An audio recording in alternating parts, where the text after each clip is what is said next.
बड़े का गोश्त बनाने का सही तरीका यकीन माने जब आप इस तरीके से बनाएंगे तो घर के बुजुर्ग भी दो दो प्लेटें खाएंगे। दांतों में दर्द होने का तो सवाल ही पैदा नहीं होता।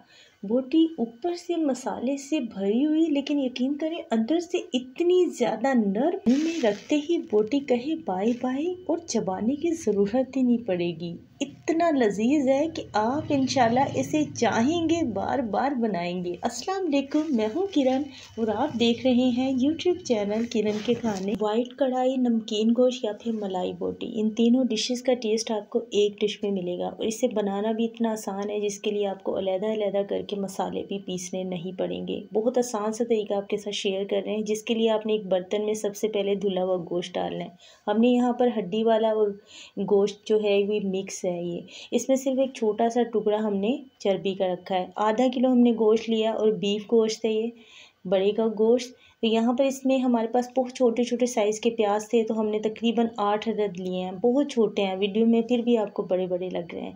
अगर बड़े साइज़ के प्याज हों तो फिर आपको आधा किलो के हिसाब से 3 बड़े साइज़ के प्याज चाहिए होंगे, जिसमें हमने 4 जवे लहसुन के डाल दिए हैं। एक बड़ा सा टुकड़ा आपने छील कर अदरक का रख देना है।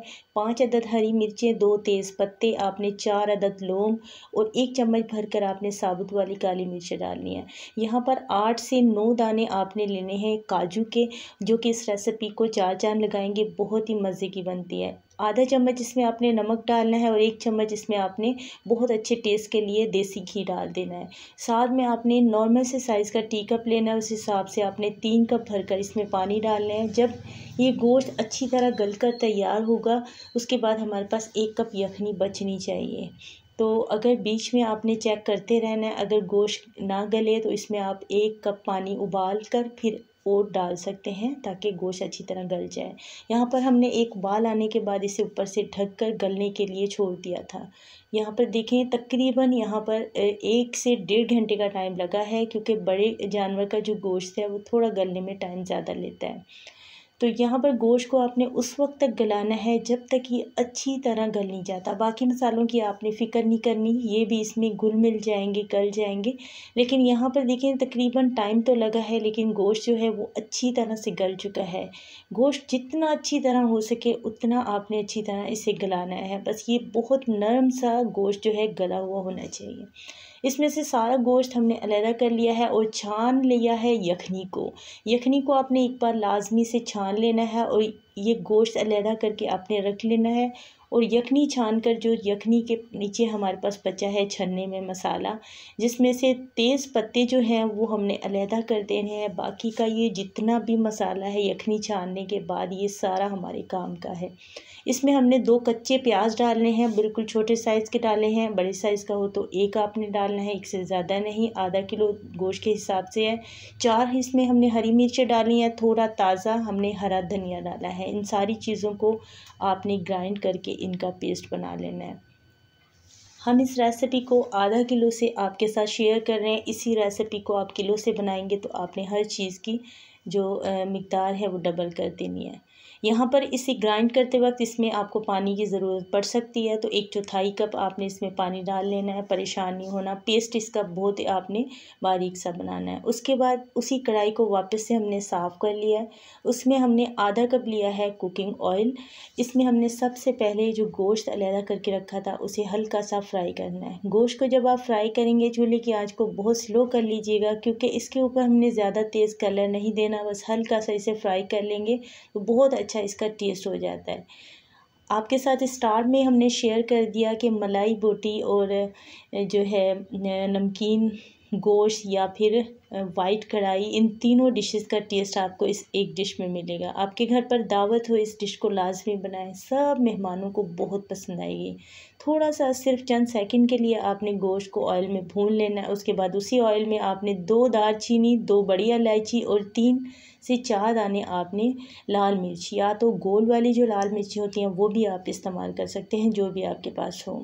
मसालों का जो पेस्ट हमने तैयार किया है वो ऑयल में डालने के बाद आपने चूल्हे की आंच को हाई कर देना है और अब इसे आपने हाई आंच पर पकाना है, ताकि आपको गर्मी का एहसास तक ना हो और ये मिनटों में रेसिपी तैयार हो जाती है।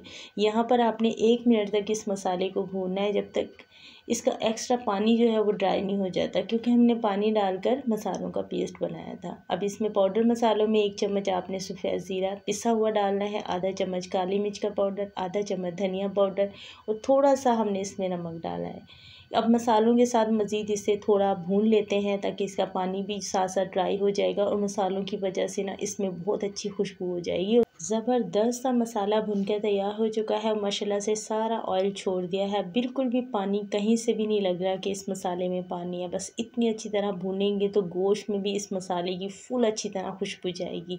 यहाँ पर पूरा 1 कप हमने दही लिया है, दही भी आपने इसमें डाल देना है।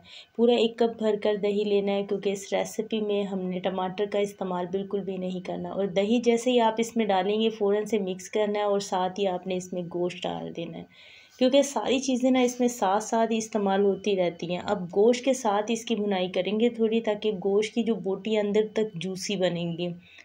इस गोश्त में आपको हर तरह के टेस्ट मिलेंगे। बहुत ही यूनिक सी ये रेसिपी बनती है, हमारी फैमिली की ये मोस्ट फेवरेट है। हमारे यहाँ हर संडे को इसे बनाया जाता है। ये बहुत ही मज़े की रेसिपी बनती है। आप इंशाल्लाह एक मरतबा जब इसे बनाएंगे इस ईद पर, इंशाल्लाह आप इसे बार बार बनाकर खाएंगे। अच्छी तरह से गोश्त की आपने भुनाई कर लेनी है इसके साथ। और इसमें पूरा 1 कप जो हमारे पास यखनी थी वो अब हम इसमें हमने डाल दी है। यखनी डालने के बाद इसे अच्छी तरह आपने मिक्स कर लेना है। आप चाहें तो यखनी डालने के बाद इसे 1 मिनट पकाकर अगर आपने ग्रेवी रखनी है तो आप इसे सर्व कर सकते हैं, लेकिन हमें ये मसाले की तरह की चाहिए, तो इसे ऊपर से ढककर 3 मिनट और छोड़ देंगे, तो अंदर तक जो इसकी बोटी है वो जूसी होती जाएगी। तो यहाँ पर 3 मिनट हमने इसे पका लिया और मज़ीद 3 मिनट पकाने के बाद ये यहाँ पर बिल्कुल तैयार हो चुकी है। अब इसे 4 चाँद लगाने के लिए हमने लास्ट में इसमें इस्तेमाल करनी है फ्रेश क्रीम। किसी भी अच्छे ब्रांड की फ़्रेश क्रीम आप इस्तेमाल कर सकते हैं। हमने ऑल पर्स के लिए, और आपने फ़्रेश क्रीम इसमें जब डालनी है तो आपने चूल्हे की आंच को बिल्कुल स्लो कर लेना है, बिल्कुल दम वाली आंच, और इसमें आपने सिर्फ मिक्स करनी है, क्योंकि क्रीम डालने के बाद इसे ज़्यादा देर तक पकाने से इसमें फिर वो वाला टेस्ट नहीं आएगा। यहाँ पर थोड़ी सी 1-1.5 चम्मच हमने इसके ऊपर भी डाल दी है। अब इसे थोड़ी हम स्मोक भी देंगे, लेकिन उससे पहले आधा चम्मच इसमें हमें पिसा हुआ मिक्स गरम मसाला पाउडर डाल देना है। थोड़ी सी जलते हुए कोयले से हम इसे स्मोकी बनाने के लिए इसे हल्की सी स्मोक देंगे। अगर आपको स्मोकी कढ़ाई या फिर बोटी वगैरह पसंद नहीं है तो आप स्किप कर सकते हैं, लेकिन हल्की सी स्मोक देने से बहुत ही अच्छी वो रेस्टोरेंट वाला टेस्ट आता है इसमें। अब अच्छी तरह से एक मरतबा आपने मिक्स कर लेना है। लो जी, शानदार नमकीन का नमकीन गोश्त, वाइट कढ़ाई की वाइट कढ़ाई और मलाई बोटी की मलाई बोटी, तीनों टेस्ट आ गया एक ही डिश में। बहुत ही मज़ेदार, और माशाल्लाह से आप इसका मसाला देखें, बोटी को छोड़कर सब मसाले को इतना शौक़ से खाएंगे कि बस जवाब नहीं है। उम्मीद करती हूँ आज की छोटी सी शेयरिंग आपको ज़रूर पसंद आई होगी। अगर रेसिपी अच्छी लगी एक प्यारा से कमेंट्स कीजिएगा। मिलते हैं नेक्स्ट वीडियो में। Thank you for watching. अल्लाह हाफिज़।